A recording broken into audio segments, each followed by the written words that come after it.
last year was the virtual fence was comparable to a polywire fence and an automatic gate system that we had. And we got 12 extra days of grazing using that versus using a continuous graze where we were not strip grazing. So we're really excited about that. That was year 1. We're in the middle of year 2 right now, and it's working really well so far. We're also using a rangeland system to achieve conservation goals. So we're using it to patch graze, and so we have different intensities of grazing across the pasture and managing those animals to achieve those different levels of grazing without fences, using the virtual fence. And we've had 92% containment with the virtual fence across two years. So we're really happy with that, especially with that system. We're using cow-calf pairs, and we can't collar those calves.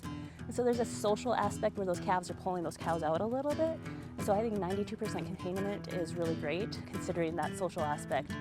This year we started with Black Lake Ranch, and we have heifers collared out there, and we could see the difference in containment with those heifers versus those cow-calf pairs. We haven't dug into that data yet, but just observationally, there's definitely some differences there. Training period, I had a little pasture that I had tried to turn these cattle in particular out on several different times with electric fence around it, and I could not keep them in.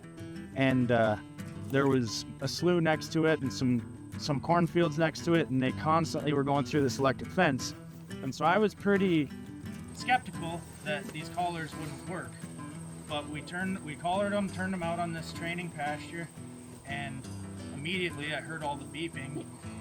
And then I sat there and watched and saw them get shocked and jump back. And I thought they were just going to take off and go through Timbuktu.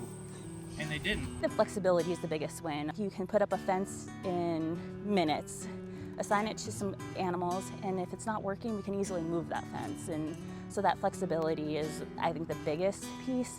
I think long-term labor savings, and so I think there's going to be an economics, especially savings. We don't have that data yet. We are gathering that. The cost of fence is really up there, and so if we can add that labor component and that reduce those inputs, I think that'll be a really great benefit for producers using this technology. I think also if we can use it in different types of systems, and so using it in not only our traditional grazing systems, but annual forages systems, and so having that flexibility to use it across different types of systems and move it around is another benefit of the technology. In North Dakota, we have lots of producers that rent pasture, and so we can get more efficient use on those rented pastures without having to put in, or where we can't put in physical fences. And so I think there's lots of benefits, and just have to figure out how it fits into your operation before making that investment. We have cattle and buffalo.